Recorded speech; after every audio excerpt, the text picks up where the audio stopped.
Hare Krishna. Hare Krishna. Welcome to the Srimad Bhagavatam class. Today is Monday, 22nd August 2016. We will start with our prayers. Narayanam Namaskritya Narayanam Namaskritya Naram Chaiva Narottamam Naram Chaiva Narottamam Devim Saraswatim Vyasam Devi Paraswatim Vyasam Tato Jayamudiraye Tato Jayamudire Nashtaprayeshu Bhadreshu Nashtaprayeshu Padreshu Nityam Bhagavata Sevaya Nityam Bhagavata Sevaya Bhagavatya Uttama Shloke Bhagavatya Uttama Shloke Bhaktir Bhavati Naistiki Bhakti Bhakti Nashiki Om Namo Bhagavate Vasudevaya Om Namo Bhagavate Vasudevaya Om Namo Bhagavate Vasudevaya Om Namo Bhagavate Vasudevaya Om Namo Bhagavate Vasudevaya Om Namo Bhagavate Vasudevaya. So we are into chapter 7 of the second canto. We finished half of it. So today we will take the other half, and we have chosen one shloka from that chapter, the shloka number 51. So we'll chant that.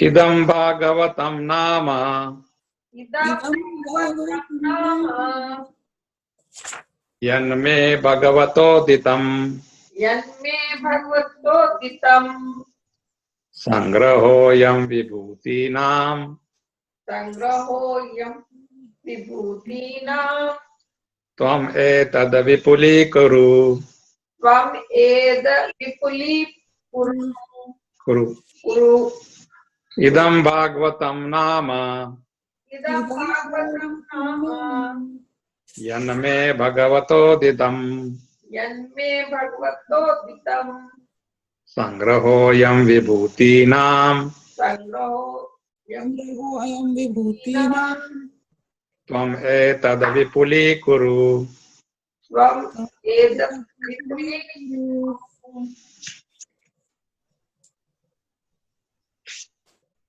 Mataji.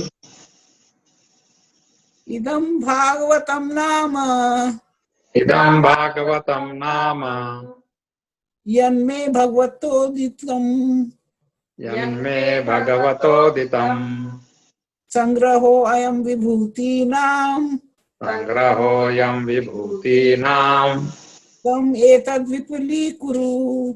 Tvam etad vipulikaru.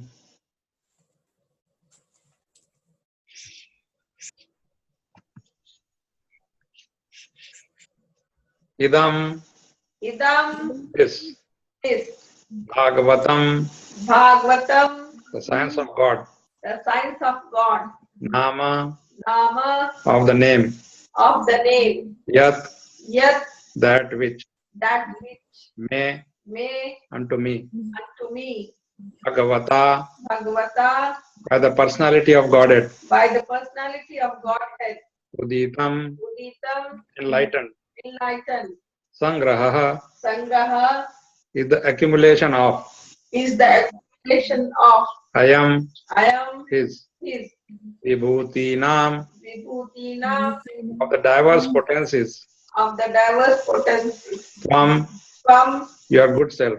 Your good self. Etat, Etat this science of Godhead. science of Godhead. Vipuli, expand. Kuru, do it.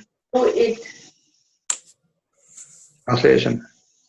O Narada, this science of God, Srimad Bhagavatam, was spoken to me in summary by the Supreme Personality of Godhead, and it was spoken as the accumulation of his diverse potencies. Please expand this science yourself. O Narada, O Narada, the science of God, this science of God, Srimad Bhagavatam, Srimad Bhagavatam, Srimad Bhagavatam was spoken to me was spoken to me in summary in summary by the Supreme Personality of Godhead, by the Supreme Personality of Godhead, and it was spoken and it was spoken as the accumulation as the accumulation of his diverse potencies. of his diverse potencies. Please expand this science yourself. Please expand this science yourself. Thank you very much. So you can please mute your mics. So we completed almost all the avatars. Bhagavatam talks of 24 avatars. And then we came to when Krishna comes himself as an expansion of Lord Vishnu. So here, from there, we're starting today. We're starting with Krishna's advent. And it says that he comes in his own form, two-handed form of Krishna. So that is very, very special for us, because here we get a chance to see Krishna in his original form. In Bhagavad Gita, in the 10th chapter, when Krishna showed the Virata Swarup, 11th chapter, and Arjuna saw that terrible form and he was scared. Then he said, "You please show me your four-handed form." And then Krishna, out of his mercy, showed him his two-handed form, and he said, "This form of mine is very rare." So here Brahma is also just, he heard about it, he could not see it. So he now starts talking about Krishna. He talked about his advent, that how the earth was burdened by these horrible kings, Dushkritam. So he just came to lighten the burden of the earth. And of course, we know his main purpose was to give association to his devotees. So Brahmaji says that there is no doubt that Krishna is the Supreme Lord. Otherwise, how can a small child, when he was a little baby, just in the lap of the mother, he killed Putana. And it is said that when Putana, of course she came as a beautiful lady, but then when Krishna started sucking her life out, she got her original form, and it says that she was 8 miles tall. So when she fell down, it says that she uprooted some thousands and thousands of trees. 8 miles, like about 13 kilometers, you can imagine. So she's not something ordinary, but then Krishna just killed her just like that. Or when he was a small little baby and he was just started kicking his leg and all, he knocked that Shakatasura just by his legs. And then when he was just a few years old, couple of years, he uprooted the Arjuna trees. The roots of Arjuna trees, they are going up to Patala, they say, it's like so deep. But Krishna with just one well uprooted that. So even in extraordinary man cannot do that. It has to be something divya, transcendental. And then this way Brahmaji talks of few more pastimes. He doesn't give many details because, as I said, these details are available in the 10th canto. So he came to know that the animals and some people were dying by drinking Yamuna's water at one particular place. So he just came there. And actually he had already cleansed the water. Just by his glance, the water became pure.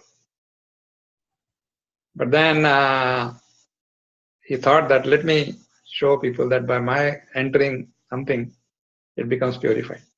So he jumped into Yamuna. He could have just killed Kaliya just like that, but he wanted to do some leela. So he jumped, and then he showed as if he's in trouble. Sometimes he was coming out of the water and then going again in the water.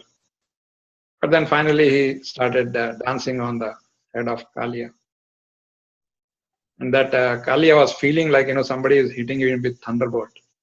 So Krishna's feet were so strong. Although it's said that his body is so delicate that even if dry leaf falls on his body, there is a mark.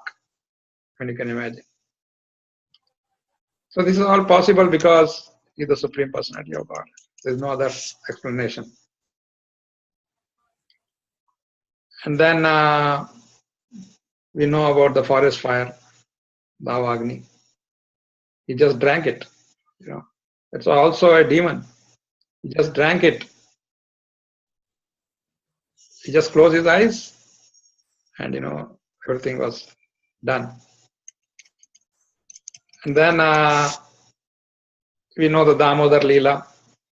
That's where he plucked these Arjuna trees out of the ground. And then mother gave him something to eat, and then she said instead he ate some mud.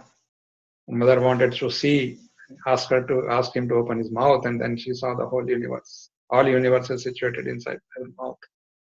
So like that, he was showing on and off. Sometimes he was acting like a small little baby, helpless, and a mother chasing, and he's crying. And in the Damodar Leela, now it's going to come very soon. The month is coming soon. We know how it says that he was shaking in fear of mother. Mother is having a stick in the hand. And then he kills these demons just like that, just like we play some.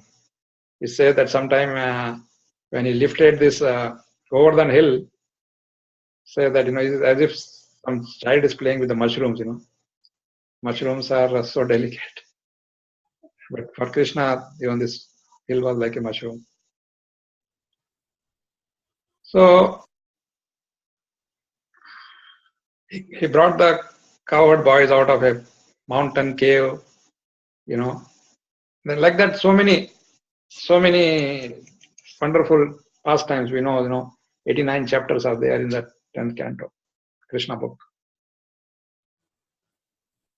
So, and he was awarding benediction to so many were, because when Lord is present personally, then things become very fast. They don't have to wait. Just Krishna's glance, Krishna's touch, even his enemies, everybody gets at least liberation, if not going to Krishna, Goloka Vrindavan. So like that, Brahmaji is, because he's in ecstasy, he wants to say something. We saw, for others, he just spoke one shloka, finished. He gave the whole pastime in one. And here he is talking about so many pastimes of Krishna. Because you can't escape. You cannot just say it in a short thing. And then, of course, Govardhan Hill, we know. And then his rasa dance is even today used by most of these kathakars, Bhagavad kathakars, the professionals, And there also the Shankachuda enters and he kidnapped the gopis. And the Lord saved. Like every time the devotees are in some trouble and the Lord comes and saves. So this is a arranged pastimes, as you can see. It's not a coincidental. I remember in the pastime of Srinivas, Venkatramana, the Balaji of Tirupati.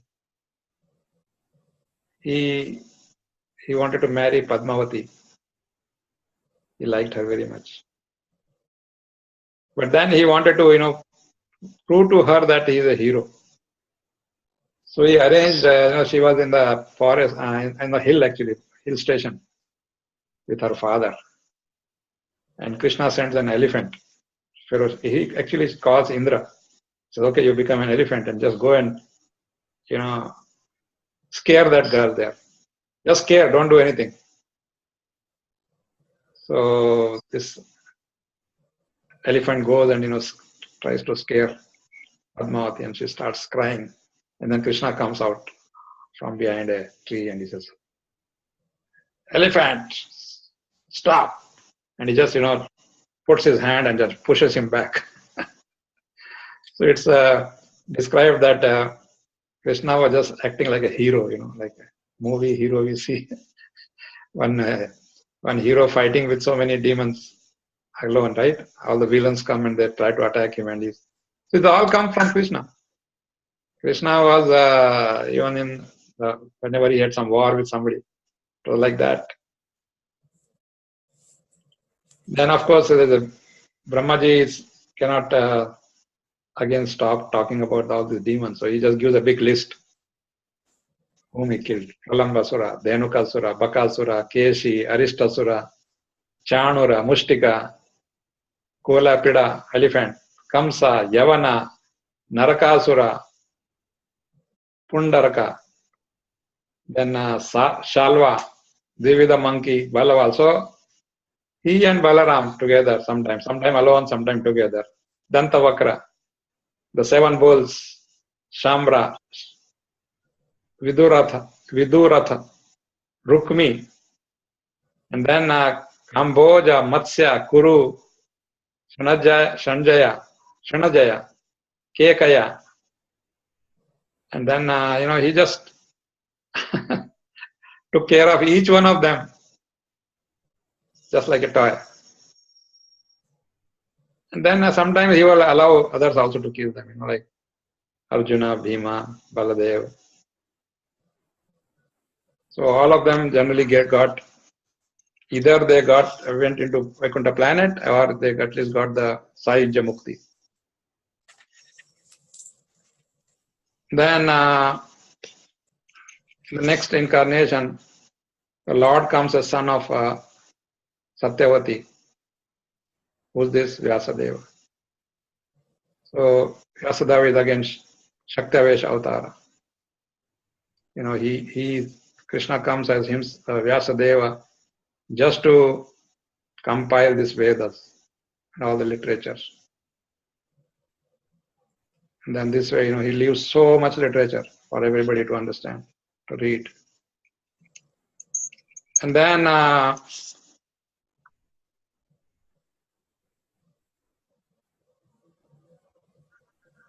he comes as Buddha.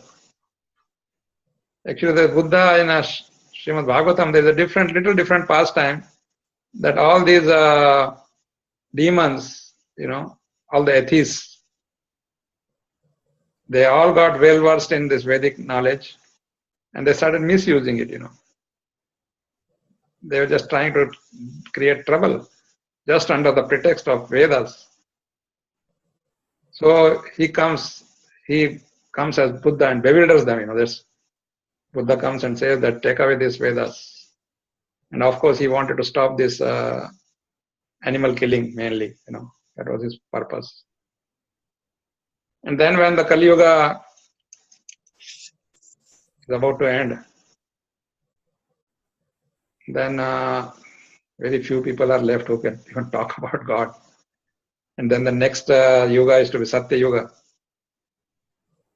So he just doesn't want them anymore, because he says the place has to be cleansed totally.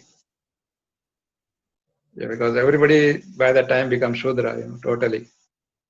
Brahmaji says, some respectable gentleman pretending to be just a respectable will be there, but there's no point. Even less than Shudra will be there. So then the Lord comes as Kalki, and then he just finishes everybody. So he says, Brahmaji is saying now it goes back to the beginning of the creation. He has just described this 24 avatars. He says the beginning, it was only Tapa, Brahma himself, and Prajapatis. Because after Brahma's first children, then all these great sages, they're all Prajapatis. Because they married so many wives, and then they produced so many, hundreds and thousands and things like that. And then during the maintenance of the creation, he says Lord Vishnu comes and the Devatas, they are given various departments to handle under the guidance of Lord Vishnu. So they maintain, they all become kings of different planets. Somebody becomes administrator of one department, other department, like that. But everybody comes from everybody gets the energy from the Lord.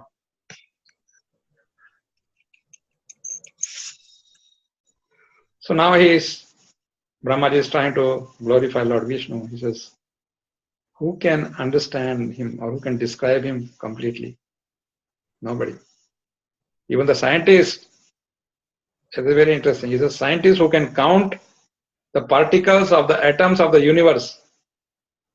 They might be able to do that one day, he says. Of course, that itself is not possible.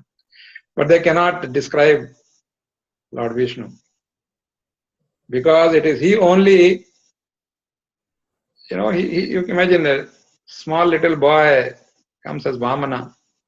Then when he asks 3 steps, he grows and grows and grows into 3 Vikrama. 3 Vikrama means extraordinary activity. So beyond the topmost planet, he just goes, Even Satyaloka is not bothered about. He just goes beyond that.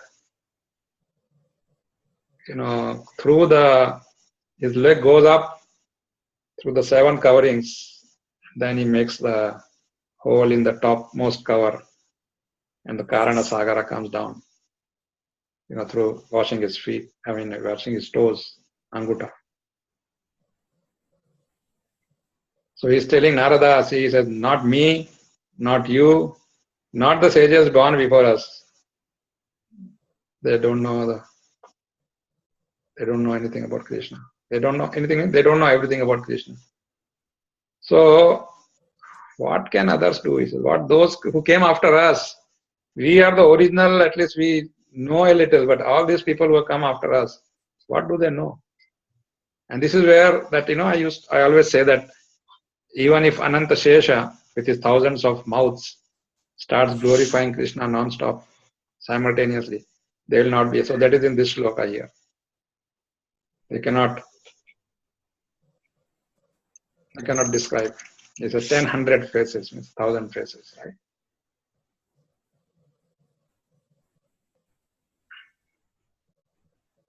But he says, now see, this is all impossible things first.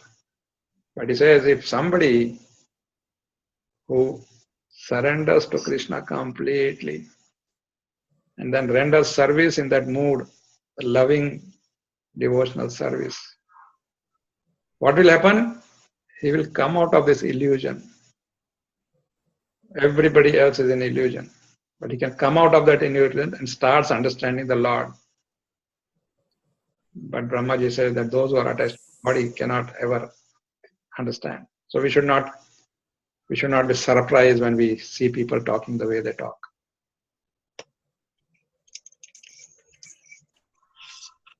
So now he talks about the immeasurable potencies of the Lord. And then he says his devotees are under the protection of Yoga Maya.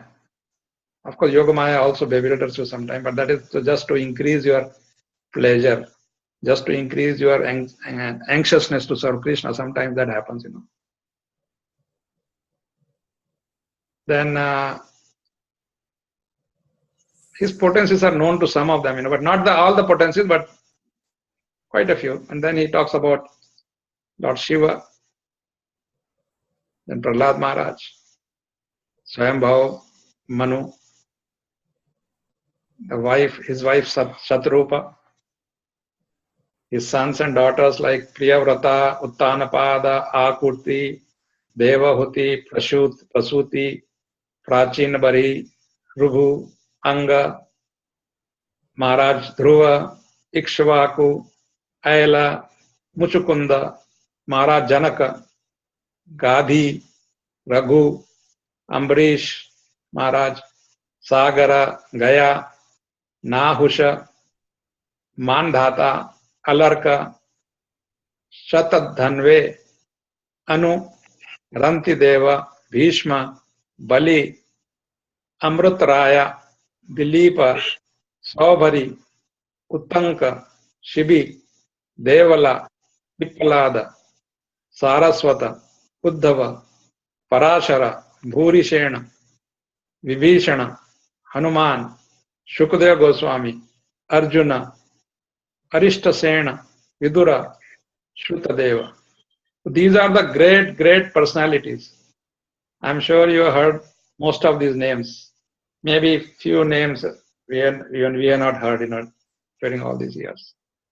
So these are the ones who can describe Krishna to some extent because of their unalloyed surrender to Krishna. So we should make one of them as our hero, or following the footsteps. Of course, we learn different things from different of this personality, but sometimes, you still have a hero.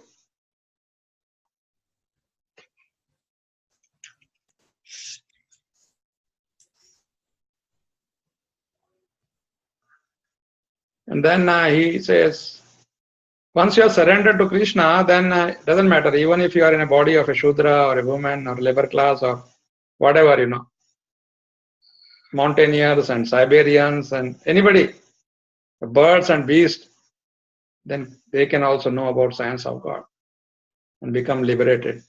How? By surrendering unto the pure devotees of the Lord. Because we don't have access to the Lord directly, so we surrender to His pure devotees. And then we serve them, and then we follow in their footsteps. That's the process. So He is also giving the process.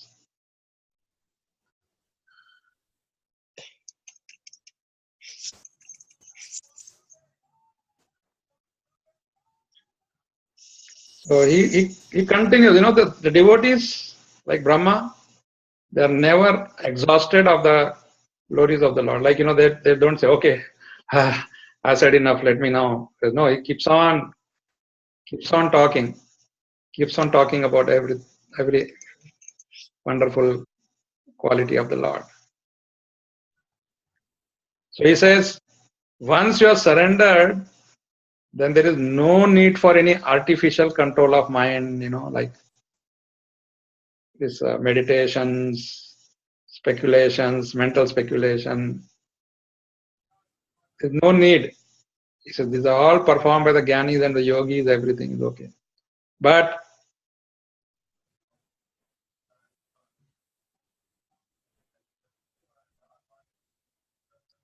he says if you give this up and just surrender to the Lord, that itself is a wonderful thing.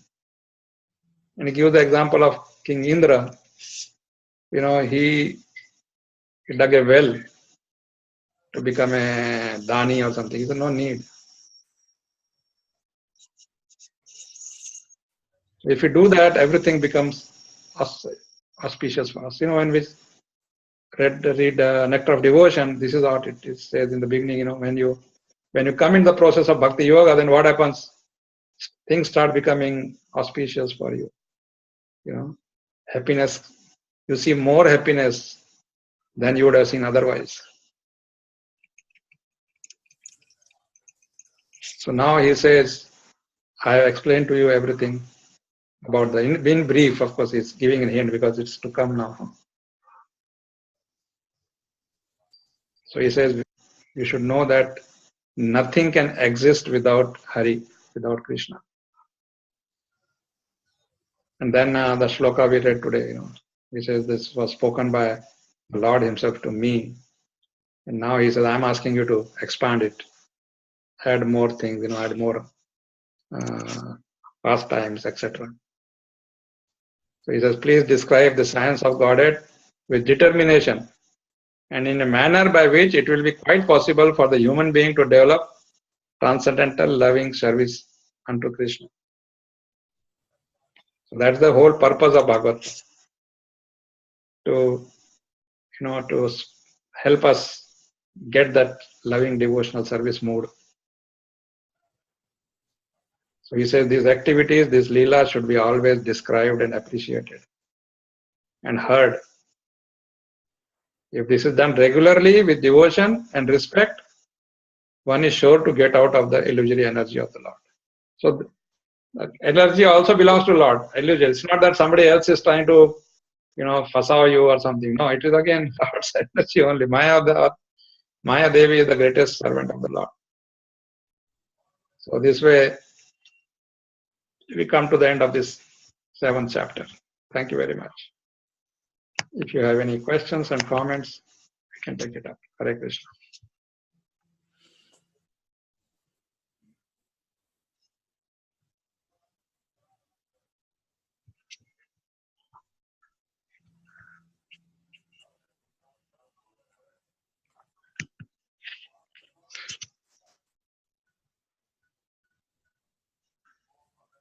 Hare Krishna. Anybody has any question or comment?